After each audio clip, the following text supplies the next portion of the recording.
Bismillahirrahmanirrahim. Assalamualaikum warahmatullahi taala wabarakatuh. Waalaikumsalam warahmatullahi wabarakatuh.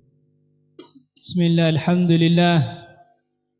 Alhamdulillahi rabbil alamin wa bihi nasta'inu ala umuri dunya waddin. Wassalatu wassalamu ala sayyidina Muhammadin wa ala alihi washabihi ajma'in. Wa la hawla wa la quwwata illa billahil aliyyil azim. Allahumma salli wa sallim على سيدنا محمد الفاتح لما أغلق والخاتم لما سبق ناصر الحق بالحق والهادي إلى صراطك المستقيم وعلى آله وصحبه حق قدر ومقدار العظيم. نوينا تعلم وتعليم وتذكر وتذكير والنفع والانتفاع والإفادة والاستفادة والحث على التمسك بكتاب الله وسنة رسوله والدعاء إلى الهدى والدلالة على الخير ابتغاء وجه الله ومرضاته وقرب ثوابه سبحانه وتعالى. نوينا على ما نوى سلف صالح، نوينا على ما حاط به علم الله تعالى من صالح النيات، وحسبنا الله ونعم الوكيل ولا حول ولا قوة إلا بالله العلي العظيم. أما بعد، alhamdulillah, hadirin wal hadirat yang semoga senantiasa dirahmati oleh Allah Subhanahu wa taala. Semoga perkumpulan kita di sini adalah perkumpulan yang Allah Subhanahu wa taala berikan kasih sayang kepada kita semua. Allah Subhanahu wa taala kabulkan segala hajat. Amin ya rabbal alamin. Hadirin rahimakumullah, mari kita sama-sama lanjutkan pelajaran kita. Kemarin kita telah masuk tentang pembahasan as-shaum atau pembahasan tentang puasa. Setelah kita tahu bahwa puasa, di dalam puasa terdapat hikmah, rahasia yang Allah Subhanahu wa taala berikan di dalamnya, khususnya di dalam menaklukkan hawa nafsu, maka para aulia wassalihin, mereka yang betul-betul bersungguh-sungguh menuju Allah Subhanahu wa taala, mereka bukan hanya berpuasa di bulan Ramadan, melainkan mereka tambah amalan mereka berpuasa di hari-hari selain Ramadan, semata-mata untuk melatih dirinya untuk bisa mendekatkan diri kepada Allah Subhanahu wa taala. Hadirin rahimakumullah, kemarin kita telah membahas tentang yang dimaksud dengan puasa secara bahasa dan juga secara syariat. Sekarang masuk di dalam pembahasan wujubus shaum. Ya. Sebab diwajibkan untuk berpuasa. Seseorang yang berpuasa tentu harus mendapatkan sebab untuk diwajibkan berpuasa. Jadi nggak bisa orang tahu-tahu puasa Ramadan, kecuali puasa sunnah. Orang diwajibkan melaksanakan puasa Ramadan berdasarkan sebab-sebab atau dengan tanda-tanda masuknya bulan Ramadan. Nah, di sini ada dua sebab yang mana apabila terdapat salah satu daripada keduanya, maka orang tersebut wajib untuk melaksanakan puasa Ramadan. Bismillahirrahmanirrahim. Wujubus shaum. Yajibu shaum Ramadan biistikmali Sya'ban 30 yauman. Yang pertama di antara sebab wajib untuk melaksanakan puasa Ramadan yaitu dengan sempurnanya Sya'ban 30 hari. Dengan sempurnanya bulan Sya'ban 30 hari. Ini cara terakhir apabila seseorang ataupun hakim ataupun pemerintah tidak melihat hilal. Itu yang pertama. Jadi yang pertama daripada sebab seseorang diwajibkan untuk melaksanakan puasa dengan sempurnanya bulan Sya'ban 30 hari. Setelah 30 hari selesai, baru besoknya wajib untuk melaksanakan puasa. Kenapa? Karena kalau dalam bulan Hijriah itu puncaknya full sampai 30 hari. Ya. Berbeda dengan bulan Masehi.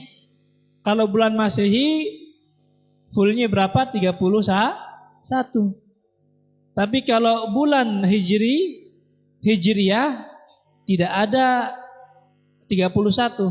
Paling full 30 hari. Itu yang pertama. Kemudian yang kedua, biru'yatil hilal lailatal salasin.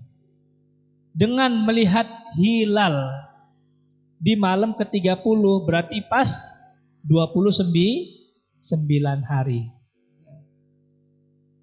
Apabila seseorang ataupun hakim ataupun pemerintah telah melihat hilal, maka walaupun bulan belum sempurna 30 hari, ditetapkan untuk melaksanakan ibadah puasa. Kenapa? Karena hilal sudah muncul. Apa itu hilal? Hilal itu bulan yang bentuknya seperti bulan apa? Sabit. Ya. Itu biasanya kalau bulan itu awal-awal muncul kelihatan kecil. Kelihatannya pakai apa? Ngelihatnya pakai apa? Pakai mata. Kalau pakai teropong nggak punya mata gimana ngelihatnya? Oh kelihatan nggak? Iya kelihatan gelap. Jadi ngelihatnya pakai mikroskop. Udah pokoknya itu sudah. Wajar sudah. TK-nya nyogok ya. TK-nya nyogok jadi begini sudah. Ya. Jadi biasanya kelihatan ya. Kalau sudah muncul hilal, bulan yang muncul di awal bulan kecil.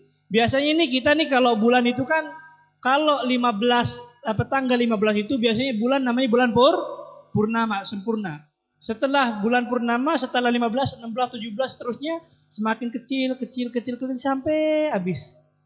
Nanti di awal bulan ini kembali muncul. Munculnya apa? Berawal dari kecil. Nah, itu ketika muncul bulan tersebut itu disebut dengan hilal. Ketika seorang sudah melihat hilal, maka berarti sudah masuk bulan baru, berarti sudah diwajibkan untuk melaksanakan puasa. Ada cerita dulu Sayyidina Anas bin Malik. Sayyidina Anas bin Malik, tahu Sayyidina Anas bin Malik? Siapa? Bukan tetangga ente, bukan. Anas bin Malik sahabatnya bukan Haji Anas, bukan. Awas. Nanti Haji Anas lagi. Maaf ya kalau yang ada namanya Haji Anas. Salam kenal. Ada dulu namanya sahabat Anas bin Malik. Beliau udah hampir 100 tahun, udah tua. Waktu itu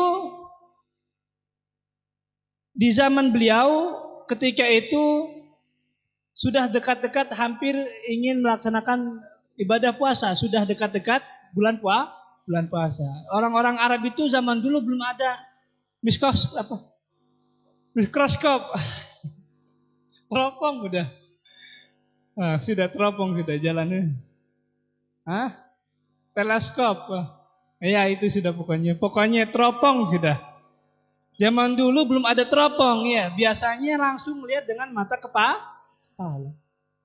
Ini orang nggak ada yang lihat. Nggak ada yang lihat nggak ada yang lihat hilal.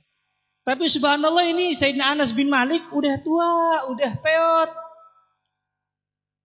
Pokoknya udah mau 100 tahun. Kata beliau, itu tuh kelihatan tuh. Itu kelihatan tuh hilalnya itu. Orang bingung, mana ya Imam? Ya sahabat Anas mana hilalnya? Itu kelihatan tuh. Akhirnya satu orang qadhi, satu orang hakim, kodi, tahu kodi kan? Kodi yang suka ngetok palu tuh, tek tek, itu namanya kodi. Itu yang tukang mukul bass itu kodi juga namanya. Ya, kodi itu yang pakaian itu, pakaian sarung satu kodi ya. Kodi itu yang suka ngetok palu, yang menetapkan hukum, namanya kodi. Kodi ini cerdas, pinter orangnya. Orang-orang pada nggak ngelihat hilal, padahal masih muda-muda, pandangannya masih sehat. Ini sahabat Sayyidina Anas ini udah tua, udah hampir 100 tahun, kok bisa ngeliat hilal? Dilihatin. Akhirnya taunya ada uban alisnya ya. Ada uban alis. Pas lihat tahu ternyata di matanya ada ubannya. Uban alis. Akhirnya sama kodi ini dipindahin ubannya. Nah, coba lihat lagi, kelihatan nggak? Oh, nggak ada. Tadi kok ada, sekarang nggak ada. Itu yang dilihat bukan hilal, ubannya kelihatan. Ya. Subhanallah ya. Jadi ketika sudah terlihat hilal, maka walaupun belum sampai 30 hari di bulan Sya'ban, wajib untuk melaksanakan puasa. Tapi apabila hilalnya tidak terlihat, misalkan karena cuaca mendung, ya biasanya kalau mendung itu kan terang ya. Kalau mendung itu terang ya. Jadi nggak kelihatan. Nah, lalu bagaimana? Nah, ketika mendung tidak terlihat hilalnya, disempurnakan 30 hari. Paham? Insya Allah. Nah, untuk zaman sekarang ini kadang-kadang orang banyak yang repot, banyak yang bingung, banyak mempermasalahkan tentang masuk bulan puasa. Wah, ini begini, gimana pemerintah? Pemerintah itu punya tim tersendiri. Ya, kita itu diajarkan oleh salaf-salaf kita tidak usah bingung, tidak usah ribet tentang menentukan puasa. Ada pemerintah, nggak usah repot-repot puyeng-puyeng mempermasalahkan puasa. Tidak usah mempermasalahkan puasa dengan ngomongin pemerintah, nggak usah repot. Ya, pemerintah punya tim. Kata pemerintah puasa, puasa. Kata pemerintah lebaran, lebaran, enak udah. Andai kata pemerintah bohong, orang bagian hilal bohong, yang dosa siapa? Yang dosa mereka, kita dosa gak? Gak dosa. Ngapain repot, ngapain dipermasalahkan? Ya, yang ada ngomongin pemerintah, gibain pemerintah, gak boleh ngomongin pemerintah. Ya, gak boleh. Paham?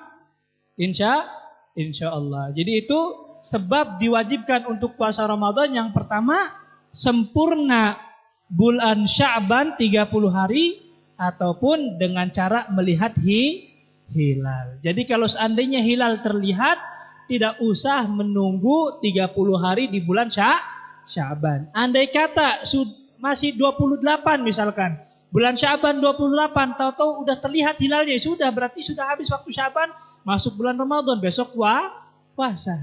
Paham? Insya Allah ya.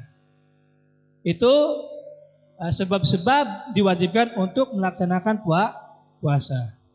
Sekarang masuk dalam syurutus sihhati shaum, syarat sah berpuasa. Di dalam berpuasa ada yang namanya syarat sah puasa, ada yang namanya syarat wajib untuk berpuasa. Kalau syarat sah berpuasa itu syarat yang menjadikan puasanya seseorang menjadi sah. Itu syarat sah puasa.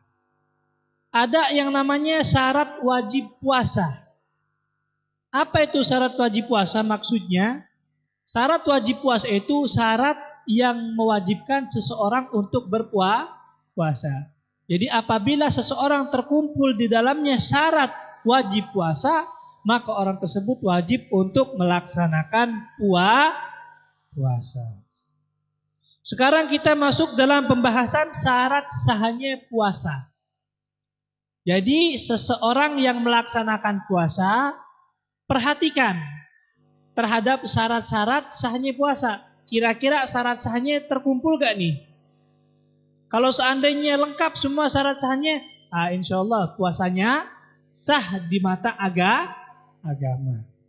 Oh, tau-taunya ini syaratnya kurang satu ini. Berarti kalau seandainya syaratnya kurang satu, berarti dia kurang daripada syarat sahnya. Berarti puasanya tidak sah. Syurutus sihhati shaum khamsatun. Syarat sahnya puasa itu ada 5. Syarat sahnya puasa ada berapa? Ada 5. Jadi seseorang yang terdapat di dalam dirinya 5 syarat ini, maka puasanya dihukumi sah secara syariat. Yang pertama, al-Islamu adalah Islam. Harus orang Islam.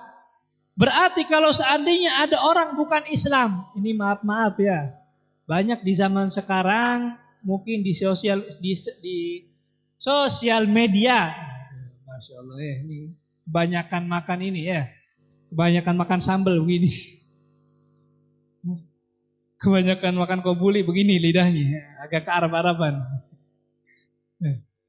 Banyak mungkin kita melihat di sosial media orang-orang yang bukan Islam, non-Muslim melaksanakan puasa. Ya, itu bagaimana? Ya nggak apa-apa, tapi dia nggak sah. Kenapa nggak sah? Karena di antara syarat sahnya puasa, ya itu harus Islam. Kalau bukan orang Islam, ya dia nggak sah. Gimana ikutan puasa? Ya silahkan. Berarti dia nggak dapat pahala. Nah, itu namanya diet. Bukan diet, itu namanya ngirit ya. Ngirit bahan bakar. Jadi yang pertama adalah puasa adalah Islam. Yang kedua wal aqlu adalah berakal. Jadi yang pertama syarat sahnya puasa Islam, yang kedua berakal. Berarti kalau seandainya orang tidak berakal, maka puasanya tidak sah. Berarti kalau orang yang nggak puasa itu orang-orang yang tidak berakal. Jangan kenceng-kenceng ngomongnya, takut ada yang dengar, kasihan ya. Berarti kalau orang yang nggak puasa orang-orang yang tidak berakal. Ya. Jadi yang wajib puasa syarat wajib puasa yang kedua adalah berakal. Berarti kalau ada orang gila misalkan, orang gila mau puasa. Sah gak? Nggak sah. Kenapa? Karena gila. Ngapain orang gila puasa? Oh lupa saya gila. Kenapa orang gila nggak sah puasanya? Karena dia sering lupa. Lupa kenapa? Dia sering lupa kalau dirinya gila. Makanya puasanya nggak sah. Makan terus. Itu yang kedua. Kemudian yang ketiga, an-naqa anil haid wan nifas. Syarat sahnya puasa yang ketiga suci dari haid dan nifas. Ya, ingat orang haid dan nifas tidak diperbolehkan untuk melaksanakan puasa. Andai kata dia maksa melaksanakan puasa, puasanya tidak sah plus dia mendapatkan dosa. At-talabbus bil ibadatil fasidah haram. Melaksanakan ibadah yang ibadah itu tidak sah, tidak diterima, hukumnya haram. Ada perempuan lagi haid, saya puasa Kenapa? Biar saya bisa ibadah sama Allah. Gak bisa. Ya. Gak bisa, gak sah puasanya. Kenapa? Karena dia sedang haid. Kata Sayyidah Aisyah, ya, dan orang yang haid itu tidak boleh puasa tapi wajib untuk diqadha. Berbeda dengan sholat. Kalau sholat nggak wajib qadha. Ya. Karena kasihan perempuan kalau seandainya sholat wajib qadha. Ya. Misalkan yang rata-rata aja 7 hari, satu bulan 7 hari misalkan haidnya. Di setiap bulan 7 hari qadhanya. Ya, kasihan kan. Tapi kalau puasa wajib untuk diqadha. Kenapa? Karena puasa setahun setahun sekali, makanya wajib diqadha. Itu yang ketiga. Kemudian yang keempat, daripada syarat sahnya puasa, wa niyatu lailan in kana shaumu fardhan, niat di malam hari apabila puasanya tersebut puasa wajib. Makanya nih kita itu biasanya dituntun habis tarawih itu bismillahirrahmanirrahim, nawaitu shauma ghadin anadai hadis syahr ramadhana fi hadis sanati, terus fadhan lillahi ta'ala. Kenapa kok niatnya harus malam hari? Karena kalau seandainya puasa Ramadan niatnya wajib di malam hari. Kalau puasa wajib niatnya harus di malam hari. Tidak harus setelah tarawih, boleh juga ketika setelah buka puasa boleh. Yang penting tidak boleh lewat dari malam, atau yang penting tidak boleh lewat dari fajar. Batasnya kapan? Batasnya subuh. Kalau seandainya lewat, lupa dia nggak niat, ya Allah saya lupa belum niat, udah subuh, gimana?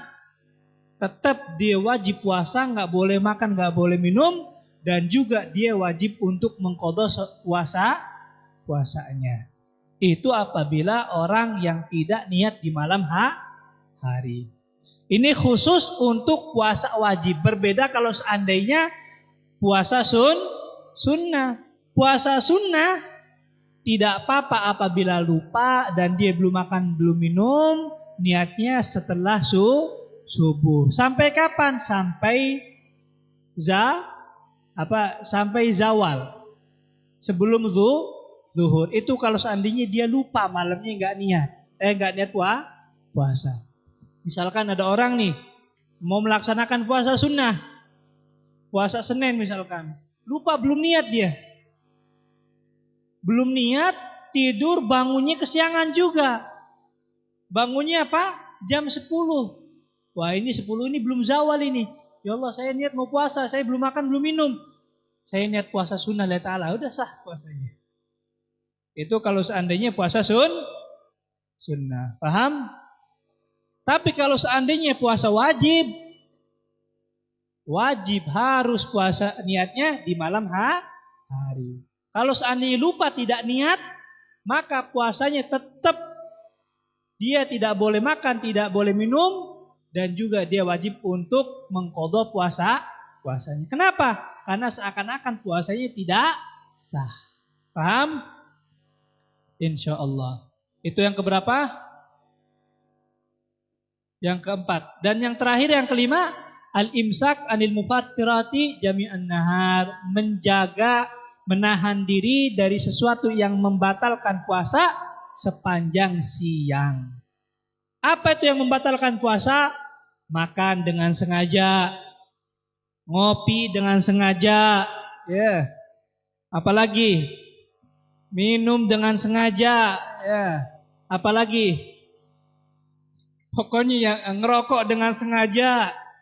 Ya, pokoknya yang berbau-bau sengaja itu membatalkan puasa. Apalagi misalkan memasukkan sesuatu ke rongga yang terbuka, misalkan hidung, ya. Ngupilnya sampai dalam, Mas. Apalagi, ya. Pokoknya masukkan benda ke rongga yang terbuka. Nanti insya Allah ada pembatalan puasa. Itu 5 tadi adalah syarat-syarat sahnya berpuasa. Jadi yang pertama apa? Syarat sahnya puasa Islam. Yang kedua berakal. Yang ketiga suci dari haid dan Yang keempat niat di malam Yang kelima menjauhi daripada yang membatalkan puasa. 5 ini adalah syarat sahnya puasa. Jadi seseorang yang terkumpul di dalam dirinya 5 syarat ini, maka puasanya sah menurut mata agama. Paham? Wallahu a'lam bishawab. Insyaallah selanjutnya kita lanjutkan minggu depan. Semoga Allah Subhanahu wa taala berikan kita manfaat, Allah Subhanahu wa taala berikan kita keberkahan. Allah Subhanahu wa taala kabulkan segala hajat dengan keberkahan Nabi Muhammad. Amin ya rabbal. Wallahu alam bissawab. Subhanakallahumma bihamdik asyhadu an la ilaha illa anta astaghfiruka wa atubu ilaik.